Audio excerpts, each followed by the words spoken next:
keynote speaker talk. So for the moment we have two talks, and it's in the domain of LLM application.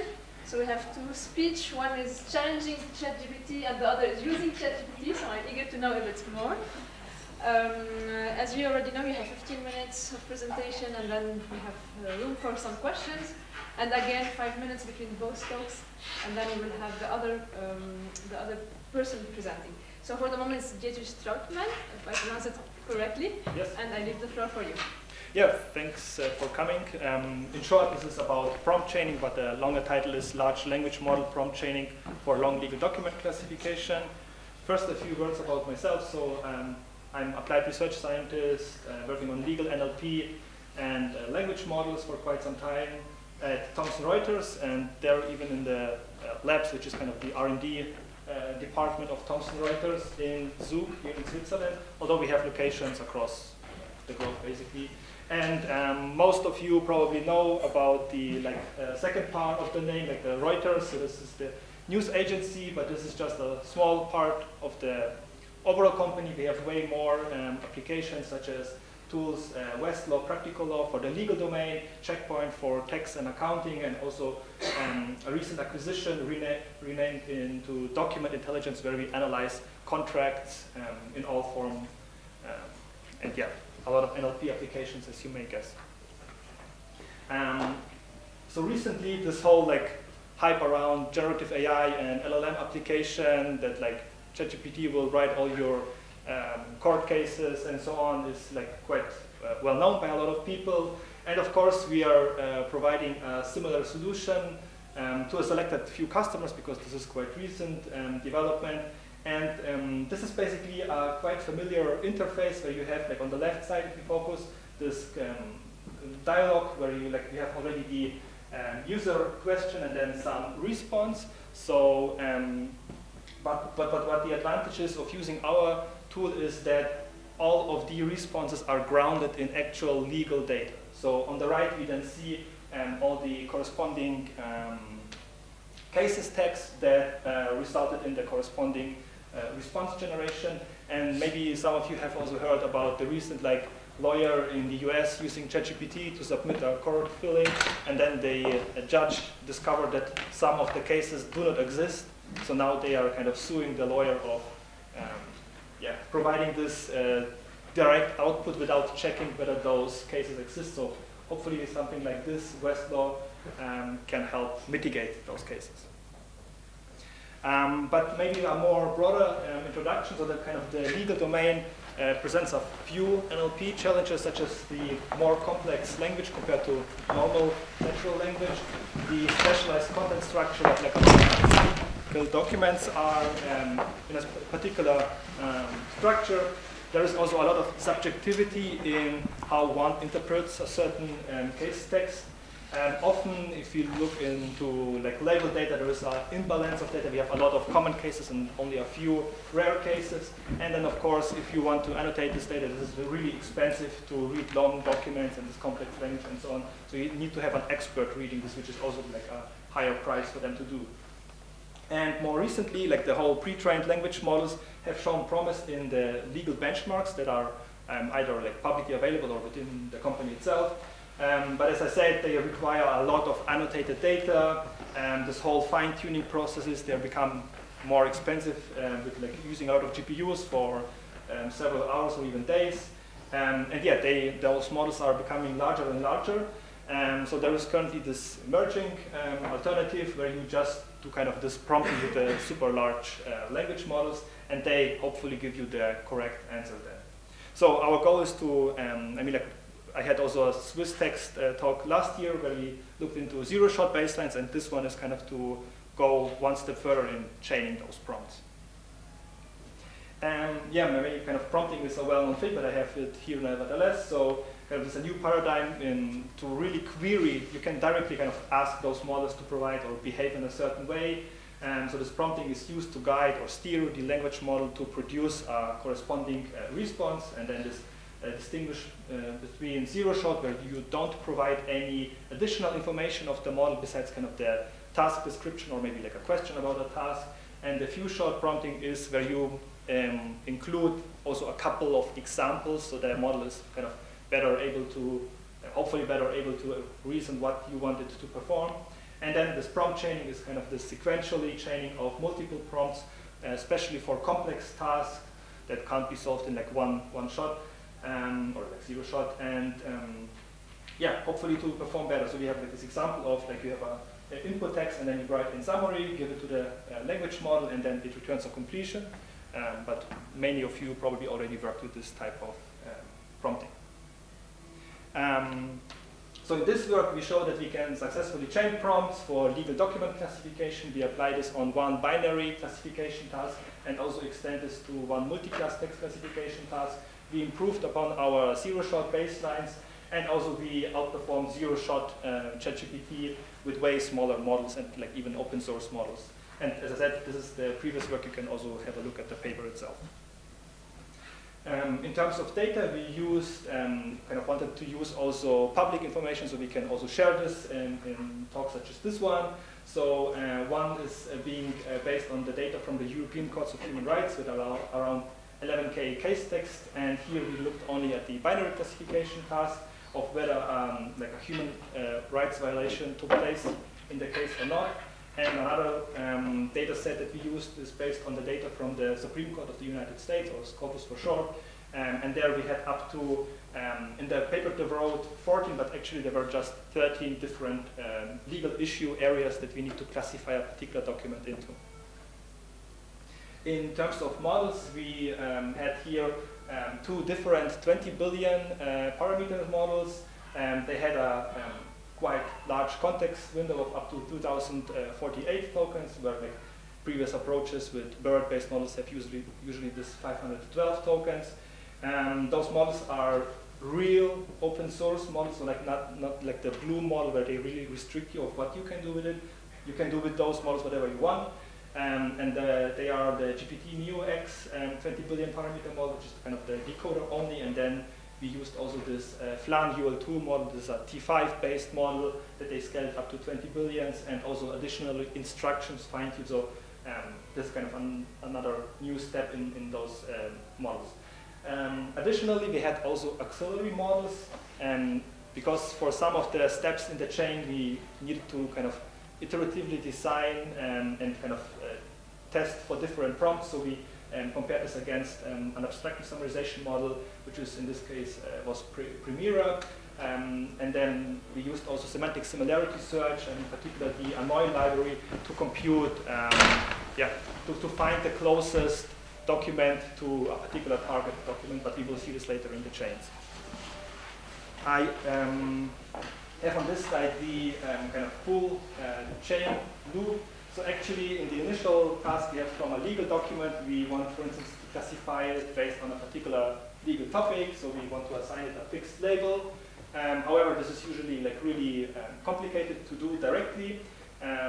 So we kind of came up with this chain of prompts. So first, we create a summarization of a particular target document.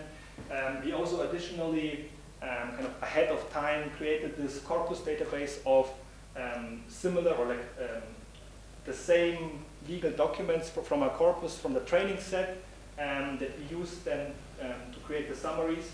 So for a new target summary from a def or a test set, we kind of retrieve the semantic similar one, also with a different variation of how many we considered. In our case, it was then kind of 8 examples.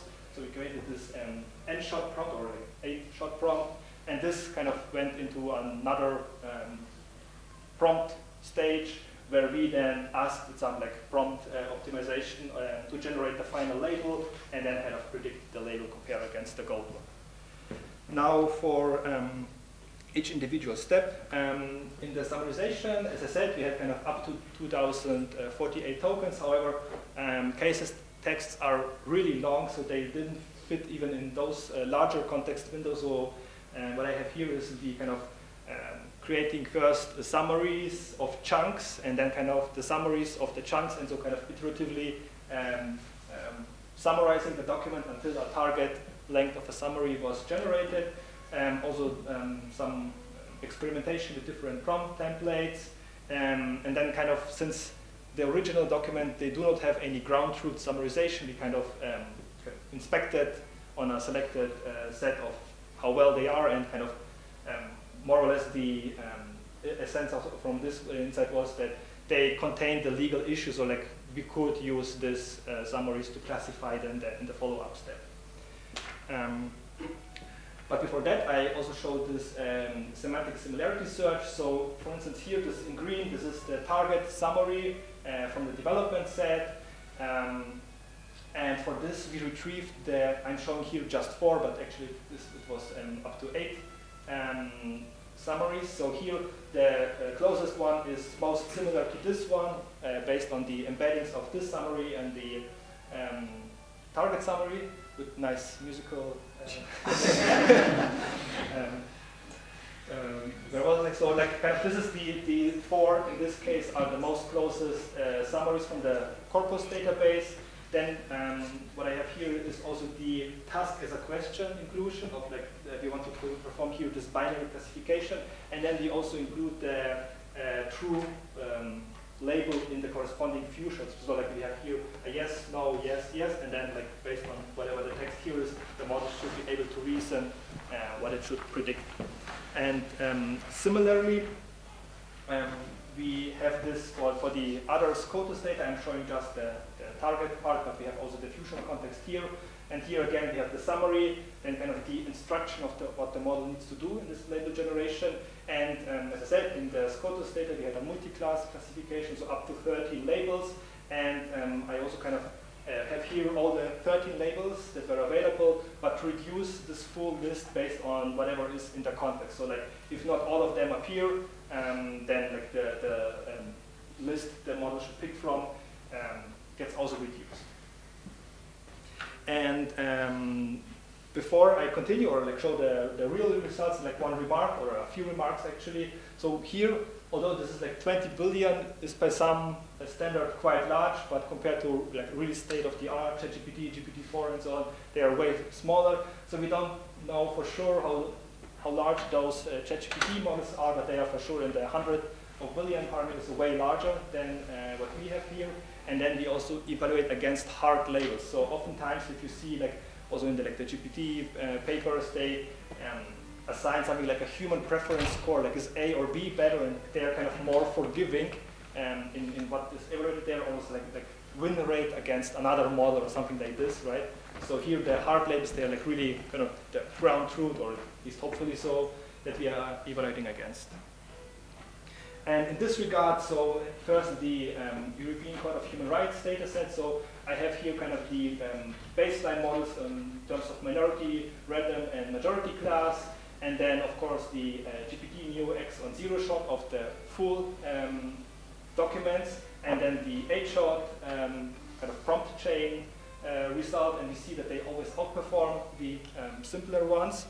And this was a binary yes-no classification, but this data set was highly unbalanced. So like 82% of, I think this is the dev set data, was the yes label. And of course, this is kind of correspondingly being better predicted than the no label. But we also see in the confusion matrix, so kind of like we want to reduce the numbers in the off diagonal, right? So kind of like we have a couple mispredictions here.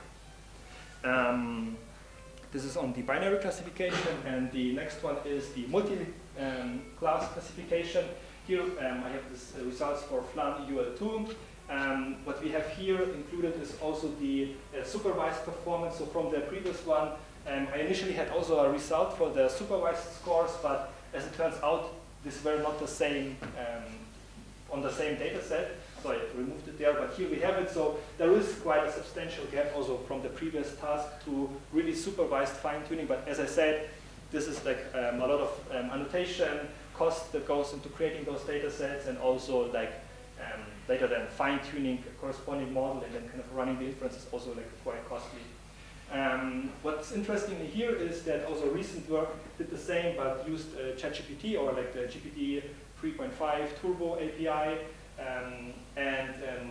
They do this on a reduced set, so I have here kind of the stagger. This is like not on the full set. This is the same as the ChatGPT evaluation, and then you see that like not on the macro F1, but at least like on the micro F1, where like the majority of the classes we were better with our way smaller models. And yeah, same here with the label-wise scores and then the confusion matrix that we see that the majority of the high-frequency ones, we get them right, but as we move down the diagonal, it gets, of course, more confused in what's the right label. Having said that, the conclusion of this work is that we were able to improve those like zero-shot results with our few-shot prompts.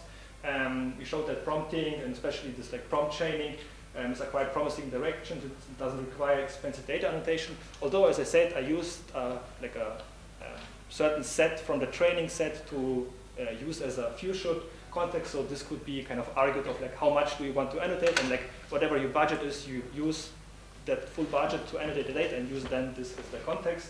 And then kind of the like whole prompting pipeline, or like this prompt chain, once established for a particular task, you could potentially improve it without like any changes to the chain, but just swapping different API calls. Like now they have also released GPT-4, so we can basically like kind of, instead of asking the querying this to the open source model, you can just swap out the API calls and have a better performance, right? Kind of, this is the idea from like a business perspective also to use. And then kind of we should be careful with the use of LLMs due to the non-deterministic behavior. They can generate quite convincing but factual, incorrect, or misleading information. As I said in the beginning, like this lawyer using the output of ChatGPT to submit a court filing. So kind of like from a business perspective, there is always a risk of reputation being a trustworthy knowledge provider. And that's kind of one of the core points that we work on to be really like grounded in some real cases. Without that, I would say thank you.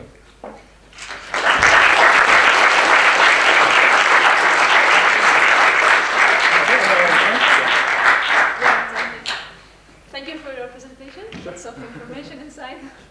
So we have time for many questions. I will start by you, and then you will. Thank you, Dietrich, for the talk. Let me see the results of your tablet, because it's quite far and very blind. I know you said this target legal documents sometimes are very hard to classify, right? And then you propose this chain of concept, and they use super to be union parameters, large language models. Have you tried directly use this large language models to do one-step classification without performing this derouting of those multiple chains? And do you see somehow this is better or comparable? Because in that case, it can be just a case that you have a 20 billion parameters more or less that the semantics is okay. Great point, and like definitely that's kind of the initial, like this was the zero-shot result, where like I really have the full document as it is, go to the model with the same kind of question of like, was there a violation of human rights article, and then it answered yes or no. And as we like, maybe like it was really too small, but like the zero-shot result was on this like F I have here. This is, can I zoom? No, I can't. This is on the full document. And then using the chain with like the summaries and the few-shot, so this like really gave some more context to the model to predict a little better. So it improved the scores, right? Kind of like, but compared to like really supervised, it is still like a gap. It's like not better than supervised fine-tuning as of now. But the kind of we are slowly creeping towards the like with larger and larger and better trained models to the supervised score, or even sometimes outperforming this. You said this 8 documents are part of the training set, right? Yeah, exactly. I mean, like the this is kind of the corpus DB that I have. This is kind of computed ahead of time from a selection of the training set, where we have like, I don't know, but it was like 1,000 or so documents that we could kind of argue like, let's annotate 1,000 documents and then use this always as the context for a new document from the development set. And that's kind of the reason behind that. So it's really annotated one, so it's not like... Yeah, but like not by us. This is like the public benchmarks, those two. All right, thank you. Great question. Thank you very much. So what are already questions? Yeah, just a very short follow-up question on the previous questions, because I was wondering how hard it is to compare with the supervised learning, right? It's kind of going in transition of the traditional models that you've developed, and you want to see, as it were, to completely redo the task with the LLMs. So I was wondering, what's your experience in that, right? And also, where do like humans come in as the benchmark to evaluate this LLM output? Yeah, great point, and kind of definitely like it's not so straightforward. So like this whole prompting, it is quite brittle. So like sometimes even slight changes in the wording have a huge influence of how the model performs. If you like add an additional sentence, or even like sometimes a word, or even like a white space, where it was shown in some cases, changes. So this is like quite challenging. So we kind of and also it takes some time. So what I didn't mention is the advantage of running the open source model is that it stays within the company. So like we are not sending some data out. I mean, like here these are public benchmarks, but for our own internal tasks, we don't need to send them somewhere, right? And the other thing is those models was able to run them on a CPU-only instance. So it was quite cheap compared to sending always the data to OpenAI. So this is kind of like one advantage of inspecting this. And but this whole thing, this whole prompting, waiting until the response comes back, I think the best that I achieved the performance was 6 to 7 tokens per second. So like sometimes it took quite a while. So what I did there also is on a random sample of the dev set, I ran it like for 40 cases. I kind of manually then inspected, did this prompt variation help, or did it make it worse? And kind of based on that, kind of iteratively improving. And I think the other point was that where like humans come into this. And I mean like one thing that is interesting with the large language models, especially the instructions fine-tuned, you can also ask them like provide any of those labels, or if you are not sure, ask or say like none of or I don't know, something like this. And kind of in those cases, you can kind of then pull some humans in to look over the data and maybe classify them and something like that. So that's kind of like an interesting thing to also like you can include something like this where a model is not really sure of what the answer is, to ask it to also then state it as such. Joel? Yeah. Okay. Great talk. Thanks. Oh, sorry. It's okay. I got the. You can go. How many times did it occur that the model did not really output the label, but just like rambled on something else? I had two models, this GPT Neo X and then the Flan UL2 model. The Flan UL2 was also instruction fine-tuned, so this was more reliable, although like for GPT Neo X I used just a yes-no. Generally speaking, it always outputted some meaningful content, so this was like great, but this is like really after some like prompt variation. And what I haven't said here is that, and I have this in the paper later, then the label generation itself, there is a self-consistency loop. So I actually let always up to 10 times it generate an output and kind of picking the majority vote of like 5 times of the 10 times appear this particular label, and then 1 time this and 1 time this, and so on. And I pick basically the majority label there.